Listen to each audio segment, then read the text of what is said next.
اثر مغرب کے درمیان مہمان آنا شروع ہو جاتے۔ اندھیرا ہونے سے پہلے باجی آپا مل کر سب بڑے سے دالان میں دسترخوان سجانے لگ جاتی۔ چاندنیاں بچھائی جاتی اور یہاں سے وہاں تک کپڑے کا دسترخوان اماں کے جہیز کے چینی کے برتنوں سے سج جاتا۔ آپا بار بار کبھی ایک چادر کا کونا درست کرتی تو کبھی دوسری کا۔ مہمانوں سے گفتگو، موسمی پھلوں سے تواضع اور ہنسی خوشی کا ماحول۔ اسی ماحول میں کھانے کا وقت آ جاتا اور سب اماں کے ہاتھ کے بننے لذیذ کھانوں میں مشغول ہو جاتے۔ چمچوں پلیٹوں کی آوازیں کتنی بھلی لگا کرتی تھیں۔ اماں بار بار خالی ہونے والے ڈونگے بھر بھر کے لاتی۔ کتنا مزہ آتا تھا ان دعوتوں میں۔ کیسے پایوں کے سنے ہوئے ہاتھوں کو میں کھول بند کرتا تھا کہ ان کی چپک مجھے اچھی لگا کرتی تھی۔ کہاں وہ ماحول، کہاں یہ ماحول۔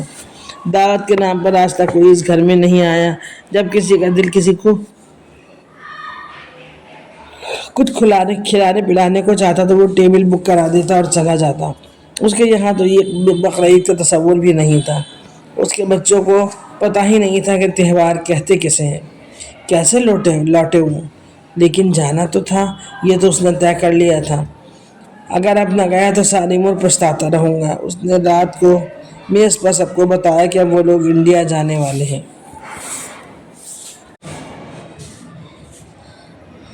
واو، انڈیا! اماں بابا کے پاس؟ بچوں نے انجانے خوشی محسوس کرتے ہوئے کہا۔ ہاں بیٹا۔ کب ڈیڈ؟ بہت جلد، شاید اگلے ہفتے۔ تم لوگ پیکنگ کر لو۔ Okay daddy. منور نے خاموش بیٹھی زیبی کو پکارا جو اتنے عرصے میں اس کی زبان سمجھنے لگی تھی، اور بچے بھی۔ بس اتنا ہی ہندوستان نہ تھا ان کی زندگی میں۔ وہاں بابا بہت بیمار ہیں، انہیں میری ضرورت ہے، اور اب ہم شاید کبھی واپس لوٹ کر بھی نہ آئیں۔ دیکھو، میں ابھی یہ نہیں کہہ رہا کہ تم ہمیشہ کے لیے رک جانا، لیکن رفتہ رفتہ عادت تو ڈالنا ہے۔ Please dizzy.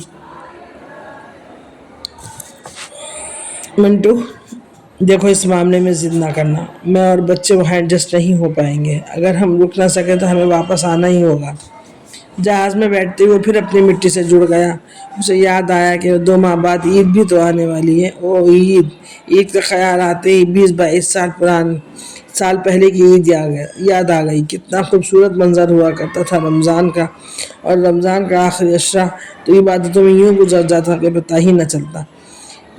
دن میں عید کی تیاریوں کا فکر، اور رات کو عبادتیں، اور وہ چاند رات کتنا خوبصورت سما ہوا کرتا تھا اس وقت محلے کا۔ کیا اب بھی ایسا ہی ہوتا ہوگا؟ ہو سکتا ہے، کیونکہ ہندوستانی بہت جلد اپنی تہذیب اور روایات کو نہیں بھولتے اور کہیں نہ کہیں زندہ ہی رکھتے ہیں۔ کیسے مزے کی عید کی رونقیں ہوا کرتی تھیں۔ سارا محلہ چندہ جمع کر کے سب کے گھر سجواتا۔ محلے کے بڑے بزرگ اپنے گھروں کے باہر چوپال سی لگا کر بیٹھ جاتے۔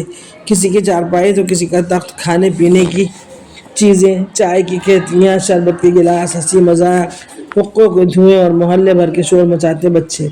عورتوں کی آمد و رفت، بازار کے چکر، چوڑی مہندی بیچنے والوں کی آوازیں، گھروں میں پکتے پکوانوں کی خوشبو، اور ماحول میں جل ترنگ بکھیرتی لڑکیوں کی ہنسی۔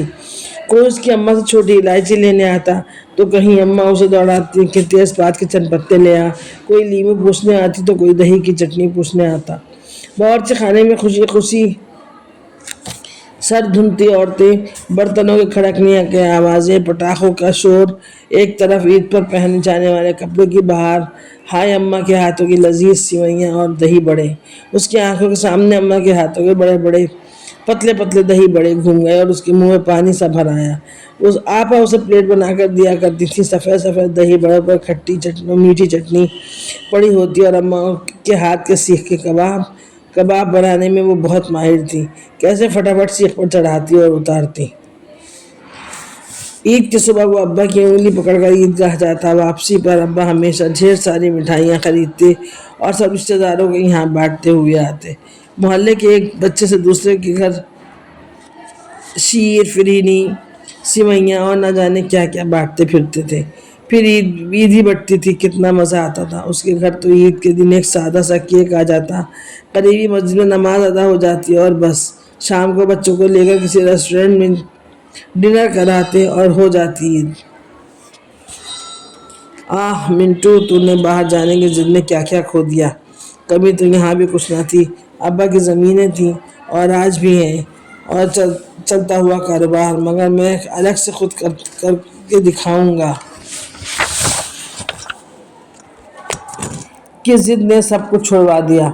کیا ضرورت تھی مجھے؟ یادوں میں گھرے گھرے کب وہ اپنے گھر کے دروازے پر پہنچا اسے پتہ ہی نہ چلا۔ گھر؟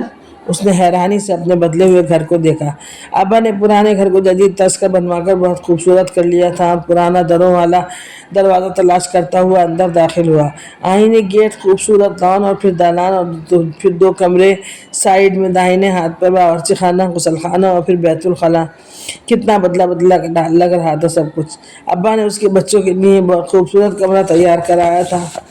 ابا اور اماں اس سے ملنے کے بعد ڈیزی اور بچوں کو لے کر برابر والے کمرے میں چلی گئی تھی۔ میں جانتا تھا کہ روم شیئر کرنا اس کے مزاج میں نہیں، لیکن اس وقت اسے کوئی اور ہی چارہ بھی نہیں تھا۔ وہ تو سوچ رہا تھا کہ ابا اماں اور گھر نہ جانے کن حالوں میں ہوگا، کوئی دیکھ بھال کرنے والا بھی تو نہیں تھا، لیکن گھر کی صاف صفائی دیکھ کر کھانے کی خوشبو پورے گھر میں مہکی ہوئی تھی۔ چند منٹ بعد ابا نے کھانا لگنے کی اطلاع دی تو وہ سب کو لے کر ٹیبل پر آ گیا۔ ٹیبل پر دیکھ کر حیران رہ گیا۔ نئی چمچماتی شیشے کی ٹیبل جو ابا نے اس کی بیوی اور بچوں کی وجہ سے ڈلوائی تھی، ورنہ وہاں تو آج بھی دسترخوان ہی لگتا تھا۔ کیا یہ کھانا کس نے پکایا؟ اس نے ڈھکن ہٹاتے ہوئے پوچھا۔ بیٹا، ہمارے یہاں کوئی تنہا نہیں ہوتا، تمہیں تو پتہ ہے، تمہاری بہنیں پردیس میں ہیں۔ صبح سے نور جہاں لگی ہوئی تھیں، تمہارے بچوں کی پسند کا اسے پتہ تھا۔ میں نے ٹماٹر چاول اور قورمہ بنوا لیا۔ مجھے یقین تھا کہ بھلے ہی تم پردیس میں ہو، لیکن بچوں کو اپنے ملک کی تہذیب ضرور سکھائی ہوگی۔ نور جہاں؟ میرے ہونٹ بدبدائے۔ ہاں بیٹا، بڑا خیال رکھتی ہے۔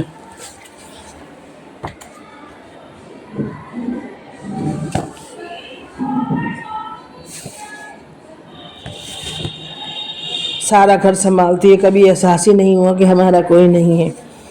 یہی تو یہاں کے رکھ رکھاؤ ہیں، خدمت گزاری، ایک دوسرے کی دیکھ بھال کرنا، اپنائیت، آنا جانا، سب سے بڑی قیمتی چیزیں ہیں، اور انہیں سہاروں پر اپنی زندگی گزر رہی ہے۔ واقعی؟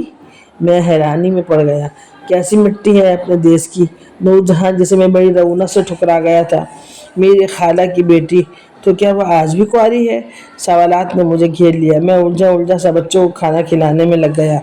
ڈیزی کہہ کر جا چکی تھی کہ مجھے میگی لا کر دے دینا۔ ہفتے بھر بعد ڈیزی اور بچے کو جانے کی ضد پکڑ لی، اور یہاں ہم ہانگی پیدا نہیں کر پا رہے تھے۔ بقول ڈیزی کے کھانے دیکھ دیکھ کر اسے اکائیاں آتی ہیں، اوپر سے اماں کی گیلی کھانسی، اور ایک کمرے میں ہم سب کی رہائش ناٹ پاسبل۔ ڈیزی، میں تمہارا اور بچوں کا ایک الگ کمرہ بنوا دوں گا۔ میں نے تو جگہ تو بہت ہے، بلکہ تم اپنے حساب سے پورا گھر بنوا لینا، کسی کو کوئی اعتراض نہیں ہوگا۔ تم فی الحال چلی جاؤ، کچھ وقت بعد آ جانا پلیز، یہ تو کرنا ہی ہوگا۔ میں نے تم سے شادی کے وقت ہی کہا تھا کہ مجھے اپنے ملک بھی لوٹنا پڑ سکتا ہے۔ اس وقت تو تم نے ہاں کر لی تھی۔ یہ ہمارا ملک ہے، اب ہمیں یہیں رہنا ہوگا۔ نہیں منٹو، یہ تمہارا ملک ہے، ہمارا نہیں۔ جس طرح تم اپنے ملک میں رہنا چاہتے ہو، اسی طرح میں اور بچے اپنے ملک میں خوشی خوشی رہ لیں گے، تم یہیں رہ لو۔ اس نے کے لہجے میں لمحہ بھر میں رشتہ توڑنے کی بات کر لی، اور یہاں ٹوٹے ہوئے رشتوں کو بھی نبھائے چلے جا رہے تھے لوگ۔ میرے تصور میں ساونی سی نور جہاں گھوم گئی۔ ڈیزی، یہ اتنی آسانی سے تم کیسے کہہ سکتی ہو؟ میں نے اس کا منہ تکا۔ ہاں منٹو، میں اور بچے یہاں نہیں رہ پائیں گے، اور ہم رہنا بھی نہیں چاہتے۔ ہاں تم رہ لو، مجھے کوئی اعتراض نہیں منٹو۔ ابا بابا کو اولڈ ایج ہوم بھیج دو، پورا خرچہ اٹھاتے رہنا، مجھے کوئی مسئلہ نہیں ہوگا، لیکن میں… ڈیزی، یہ تم کیا کہہ رہی ہو؟ میں انہیں… ڈیڈی، مما ٹھیک کہہ رہی ہیں، ہمارے یہاں تو سب بوڑھے لوگ وہیں رہتے ہیں نا۔ میں حیرانی سے ان بچوں کا منہ تکنے لگا۔ مجھ پر واضح ہو گیا تھا کہ وہ رکنے والے نہیں۔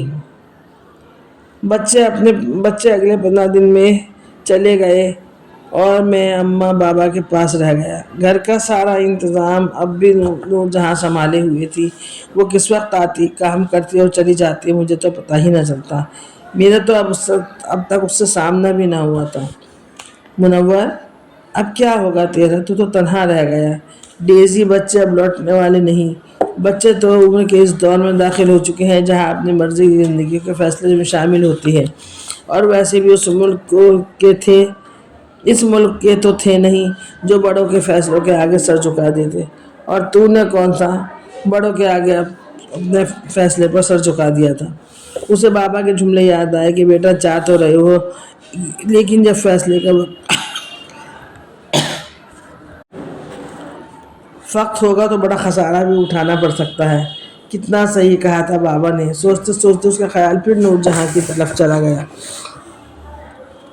نور جہاں، وہ اب تک کس کے انتظار میں ہے؟ کیا میرے اندر کے خود غرض مرض نے سر ابھارا۔ کئی دن گزرنے کے بعد خالہ کے گھر پہنچ گیا۔ خالہ کے گھر بھی چندن منا ہوا تھا۔ خالو حقہ پی رہے تھے۔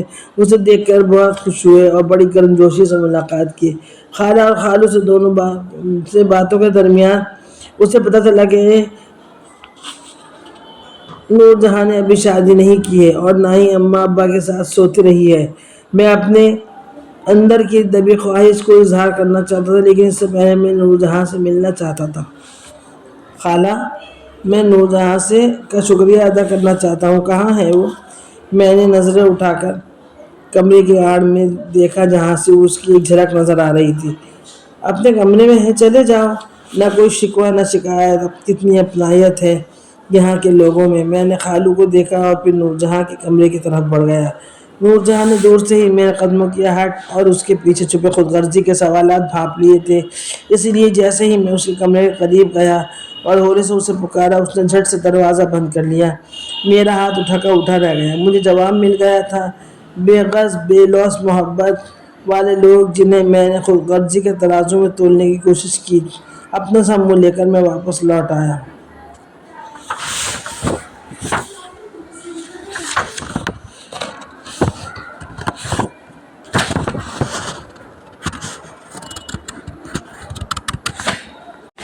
نور جہاں میری بچپن کی مانگ تھی اور مجھے پسند بھی تھی، لیکن ملک سے باہر جانے کے جنون نے میرے اندر اس کے لیے بے اعتنائی پیدا کر دی اور میں اسے کالی کہہ کر چھوڑ کر چلا گیا۔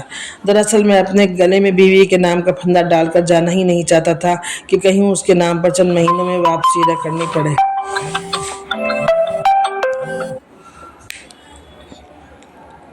میں نہیں چاہتا تھا کہ کہیں اس کے نام پر چند مہینوں میں ہی واپسی نہ کرنی پڑ جائے۔ وہاں جا کر میں نے خوب انجوائے کیا اور پھر کچھ عرصے بعد ڈیزی سے شادی کر لی۔ ڈیزی کی ماں پاکستانی خاتون تھی اور آج بھی جب میں اپنے غرض سے اس کی واپسی چاہتا تھا تو اس نے مجھے صاف جواب دے دیا تھا، آہ منور، اب یہی تیری زندگی ہے، اماں ابا کی خدمت اور اس گھر میں آنے والے وقت کے ساتھ کی قید تنہائی۔ یہ کفارہ تو تجھے ادا کرنا ہی پڑے گا۔ اسے پتا تھا اب اگر وہ اپنا ملک واپس نہ آتا تو چند سالوں بعد اس کے بچے اسے اولڈ ایج ہوم میں چھوڑ آتے۔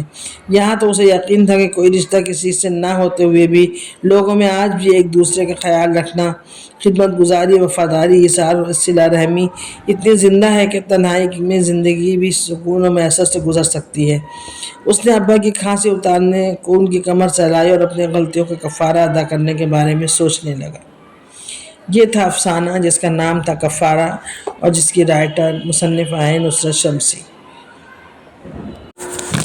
پلیز چینل کو لائک، سبسکرائب کیجیے، شیئر کیجیے۔ اس سے پہلے ہم ایک پورا ناول جو چلے تو جہاں سے گزر گئے آپ کی خدمت میں پیش کر چکے ہیں۔